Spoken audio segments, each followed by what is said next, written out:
Live from our 7 Tasmania studios, your nightly news with Kim Miller begins now. Good evening. First tonight, as Tasmania inches towards a major vaccine milestone, last-minute changes have been made to Tasmania's border rules in the lead up to Wednesday. Those wanting to take a quick trip interstate will now have to get tested and isolate on return until they get their result, if they've visited a high-risk area. New luxury accommodation open for business, its owners anxiously waiting for the tourists to arrive. There's a big rush, and it's still going on, the rush, because things are emerging every day. With borders opening in 5 days, the Premier has today announced new changes to our border rules from next Wednesday. Those wanting to take a quick trip from Tasmania to a high-risk area will face additional measures on return. But if you want to go and shop in Melbourne for a day and it's into one of the high-risk areas, then you'll need to have a COVID test on your return and isolate until you get the result. As it stands, there are currently 34 high-risk areas across New South Wales, Victoria and the ACT. We've picked off the local government areas where there's the highest rate of disease, and those are the places where the high-risk designation applies. Additional precautions also introduced for international travellers. We're going to apply a 7-day quarantine from the 15th for all other international jurisdictions. Small cruise ships will be able to operate in Tasmania once more, but only with less than 100 passengers and if everyone boards and disembarks in the state. While masks will have to be worn in aged care facilities, and visitors who are unvaccinated will need to present a negative COVID result. As for whether Tasmanians will be required to wear masks more widely in the near future, I would not see any prospect of mandating masks unless there was a rationale for doing it. The state now set to reach a major vaccine milestone this weekend. We are on track to reach 90% of people aged 16 plus fully vaccinated over the next couple of days. But it's not guaranteed if people don't show up to get their second jab. The Premier issuing this plea. If you can help, please assist us to get the message to those people that now's the time, if you're due a second dose, to get it. Meg Sides, 7 Tasmania News. A Hobart man has been sentenced to 18 years in prison for the attempted murder of his girlfriend in 2017. A jury found Matthew John Davey deliberately lit Nicole Louise Evans on fire with the intention of killing her. 4 years ago, this Chigwell home became a crime scene after Matthew Davey doused Nicole Evans in petrol and set her on fire. Following a 7-week trial, a jury found the 39-year-old guilty of attempted murder. In his sentencing remarks, Justice Michael Brett today told Hobart's Supreme Court the pair's relationship began in 2015, but it quickly became toxic and volatile, telling Matthew Davey, "You made it clear to her that if she left you, you would find her and kill her, and she could have easily died on that fateful night in 2017. The court heard Nicole Evans suffered burns to 68% of her body and was later diagnosed with post-traumatic stress disorder and depression. Mr Davies' supporters were in court to hear the decision, threatening the media outside after the proceedings. Matthew Davey was sentenced to 18 years in prison with a non-parole period of 12 for attempted murder and persistent family violence. Ainsley Kosh, 7 Tasmania News. Tasmania's Ombudsman has determined the release of a number of documents relating to pedophile nurse James Griffin's time at the LGH is in the public interest.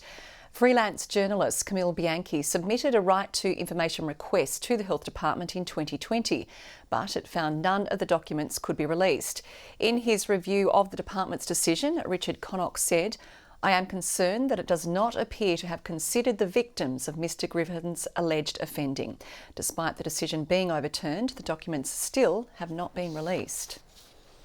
And if you or anyone you know needs help or this story has caused distress, you can contact the Sexual Assault Support Service on 1800 697 877.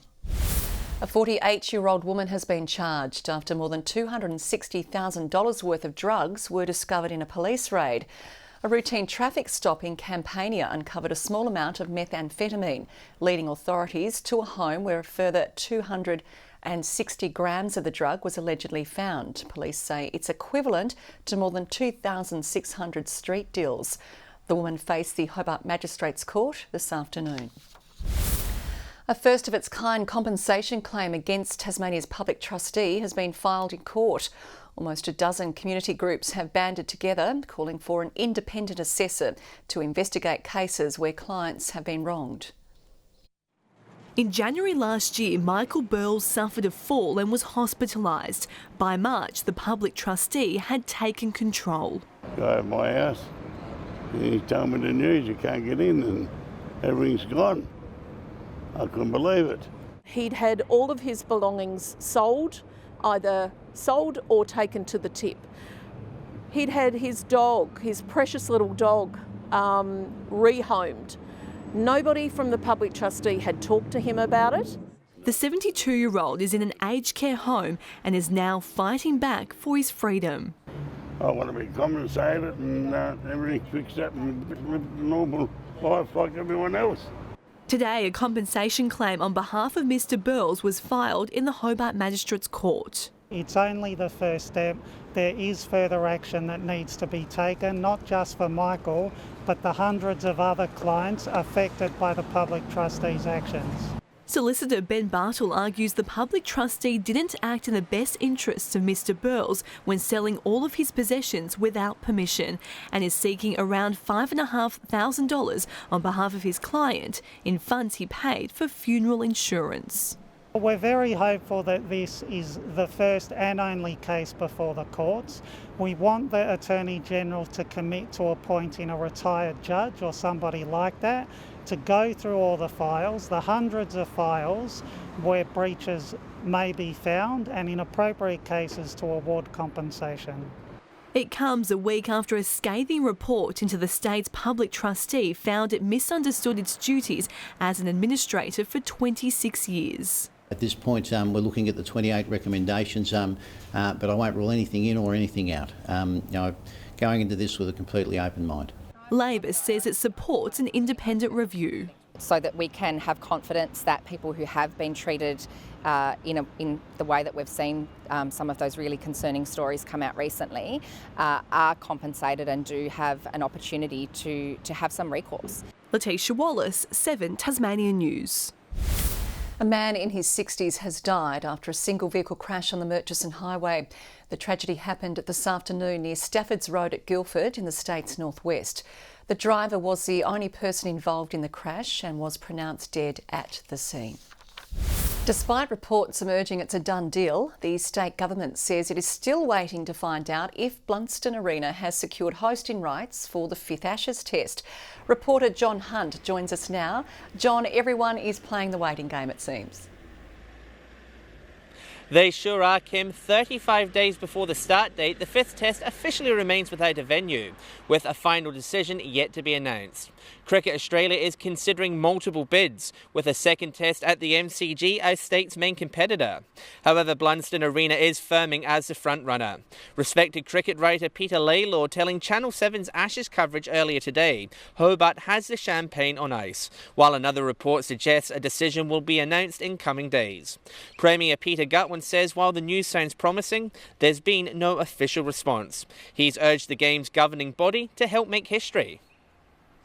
To have the opportunity to have, through a test cricket match, Tasmania on their screens, for 7 to 8 hours per day would just be the most extraordinary outcome. The Prime Minister has also doubled down on his support for Tasmania's claims. So, Kim, while it remains a game of wait and see, the odds are shortening that clashes for the Ashes will make it to our shore. A Launceston property tycoon has snapped up a historic Sandy Bay Cathedral with stunning views and a price tag to match. It's sold for a whopping $4.6 million. The funds will go towards compensation for the National Redress Scheme. A prime piece of property with some of the best views in Hobart is now off the market. Dozens packed the church on Sandy Bay Road with keen interest as it went under the hammer, the final bid coming down to 3 potential buyers. But it was Launceston-based developer Errol Stewart who made the winning bid, nabbing the property for an eye-watering $4.6 million. This side of the city, it's just looking north and over the waterfront. It's nearly as good as you get anywhere in the country. 1,556 square metres of land, It's in a prime location here in Sandy Bay, north facing, great river views. So I think it's one of those properties that's very much sought after in the market at the moment. Mr. Stewart plans to make the move south to be closer to his grandchildren, turning the hall into a home and the church into an event space. You know, maybe some private weddings, some community things on occasions. I haven't really put my mind to it much, but I don't think you would want to change it. This property is one of many being sold by the Anglican Church to fund the redress scheme. And while some locals are sad to see it go, others are happy it's found a new purpose. And it's great that it's gone to a Tasmanian, not a mainlander. So, but yes, I'm just fascinated with what's happening with real estate at the moment. It's exciting. The Anglican Diocese telling 7 Tasmania News that 25% of the sale will contribute to the redress scheme and will also help to fund a new full-time minister in Signet. Ainsley Kosh, 7 Tasmania News. A 40-foot shipping container to house animals in distress during natural disasters has been recognised nationally. The shelter can hold around 20 to 30 at-risk animals during emergencies and is the brainchild of Launceston City Council. Something that our staff idea they came up with a few years ago, and it's really for floods, for fires, for any emergency that's out there for Launceston area, but also for the state. We've had a lot of interest in what we've done, and obviously if it can be replicated elsewhere. It's one of those facilities that if we never have to use it, it's great, but brilliant to have it as support of an evac centre. The container won an Innovation Prize in the Companion Animal Rescue Awards, as well as being named a finalist in the Resilient Australia Awards.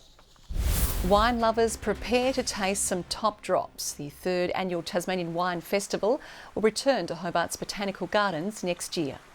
There's fantastic music, you know, we partner with some really great food holders as well. So really you just kind of rock in and walk around, have a little taste of, you know, different wines and try some food. This year there'll be 30 plus wine or vineyards, and there'll be the addition of a VIP area, which will be great.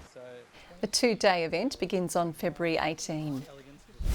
Traffic was brought to a standstill in Launceston today as streets were closed for around 300 UTAS students celebrating their graduation. Dressed in gowns, they marched through the CBD to a rousing reception from the local pipe band. There were 2 graduation ceremonies at Albert Hall today. Well, one of Tasmania's most acclaimed live performance companies is set for a stint at the Sydney Opera House. Terrapin will spend 3 weeks in the harbour city in January performing its well-known play Scaredy Cat. The play tells the story of the last of a line of killer cats who is actually scared of mice. The cast gathering today for final rehearsals ahead of their big trip.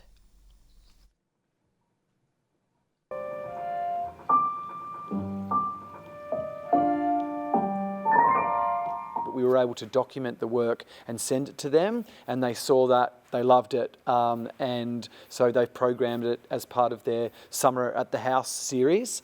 The play recently undertook a 16-week tour of Tasmanian schools. The JackJumpers have blamed poor shooting and defensive lapses for last night's nail-biting loss to the Adelaide 36ers. Despite missing more than half their field shots, the men in green fought back from 13 points down to almost steal victory at the death. The JackJumpers with masks on, but it's hard to hide the disappointment of the club's first regular season defeat. You just learn a valuable lesson. You can't start like that and expect the basketball girls to look after you. A debut win for under siege 36ers coach CJ Bruton, but not an easy one. 3 points the difference after a heart-racing fourth quarter resurgence from the JackJumpers. Gotta let it go! For a chance! Oh, it's short! It's off! The failed Hail Mary summed up their night, shooting well below par, more than 20 missed shots in the first half alone. There's nights when the ball doesn't go in, and that's what happened last night. And the coaches believe that allowed Adelaide to storm forward with momentum. We just weren't desperate enough on the defensive side of things, and D-Trans in particular are getting too many easy ones in transition, which takes all that pressure away. But there were plenty of positives. Captain Clint Steindl led from the front with 22 points, while Josh Adams roared back to life after an early horror show. Adams! Got it! Oh my! The JackJumpers have no time to dwell on the past, flying to Cairns ahead of tomorrow night's clash with the Taipans, a side they beat twice in the pre-season but won't be underestimating this time round. We didn't play their full roster either time, so I think it'll be a completely different game. Launceston's Ariane Titmus has added another title to her already overflowing trophy cabinet. The Olympian crowned the Institute of Sport's Tasmanian Athlete of the Year in Hobart last night. The swimmer rewarded for a stellar debut Olympic Games, winning 2 gold, a silver and a bronze, also breaking an Olympic record. In her acceptance speech, she praised the state for getting behind her journey. I want to thank everyone in Tasmania for backing me at the Olympics. I felt your support so much and it was incredible for me to get back down there after the Olympics. Ariane will compete for the first time since Tokyo this weekend at the Queensland State Titles. And tonight's Friday flashback is to the Mark Webber Challenge, a multi-day adventure which raised bucket loads of cash for charity. The event lasted 10 years, but its most famous edition saw the Formula One champion break his leg, an accident which nearly derailed his racing career. Marrawar's cattle country welcomed a drove of Land Rovers for the first Mark Webber Challenge in 2003. I get bored very, very quickly. I think if I had 7 or 8 weeks off doing nothing, I'm not a very good person to be around. And so the all-Tasmanian endurance epic was born, set to stunning backdrops in some of the state's most rugged terrain, leaving the raft of celebrities worn out. I have no idea, to tell you the truth. I've just lobbed here and I'm not sure what's going to happen, but it's not that promising when the first person you meet is a paramedic. Last things to my girlfriend Lara, my baby Josh. It's going to be good fun. Kathy Freeman had her beau by her side, actor Joel Edgerton, although Freeman didn't see the race out, opting for a book signing after injuring her arm during the race. But Webber's fate in 2008 wasn't so comfortable. A rescue helicopter rushed Mark Webber from the accident scene to a waiting ambulance in Hobart. He'd spend weeks recovering from a broken leg after being hit by a car near Port Arthur, jeopardising pre-season testing with Red Bull and threatening his entire career. Well on target for Melbourne, that's the main thing. Obviously, we're focusing very hard. He was still limping by the time his F1 return rolled around, and Albert Park would hold no fairy tale comeback. It was Barrichello getting in to the side of Mark Webber. That had to wait until the German Grand Prix 3 months later.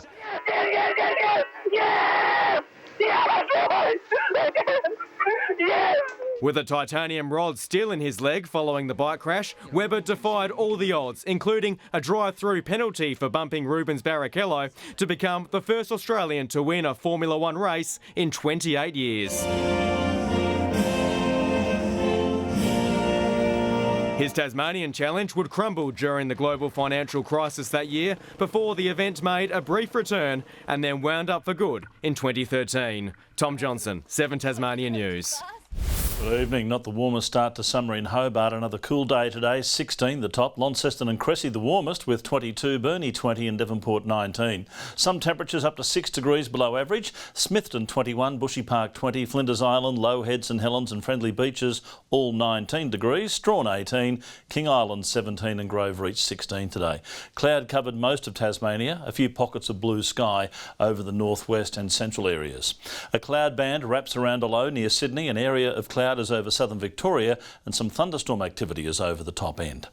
Tomorrow the high passes to our south as troughs continue to affect the north and west of the nation. A low is over northern WA. The winds south-southeasterly at 10 to 20 knots, tending more northeasterly during the day. Afternoon sea breezes over the north and west. The weekend starts with another 16 for Hobart with drizzle at times, cloudy for Medina, 17 the top and 14 the high for Oatlands. Launceston partly cloudy, 20, 19 for Devonport, a possible shower for Lyowini, 13 after a cool 3 this evening. 18 for Burnie with a shower or two, maybe a late shower for Strawn, 20 the top and 18 for Marrawar. St Helens tomorrow a high of 16 with drizzle at times, same for Swansea but 15 degrees and 15 for Orford. UV at a very high 9 tomorrow. On Sunday, fine apart from the chance of light showers about the east, fine and partly cloudy on Monday with east to northeasterly winds, and on Tuesday another partly cloudy day, maybe a shower over the southwest. Partly cloudy in Perth, a sunny 29 for Adelaide, partly cloudy for Melbourne, fully cloudy in Sydney and Canberra, and a sunny 30 for Brisbane. Cloudy at the moment, 12 degrees in Hobart, 19 in Launceston, mostly cloudy in Devonport and 17. A few people wondering where Tom Johnson is. He's been celebrating his 30th birthday this week. And I've just realised with him being 30, Kim, he's half my age. And in 30 years' time, he's going to be 2/3 my age. Pretty soon he's going to catch up and will be the same age. Not good news for him. I don't think it works like that, and I'm pretty sure he doesn't want to turn out like you. Thank you very much, Murph. That is your news for this Friday. Join Lou and the team over the weekend. For now, good night.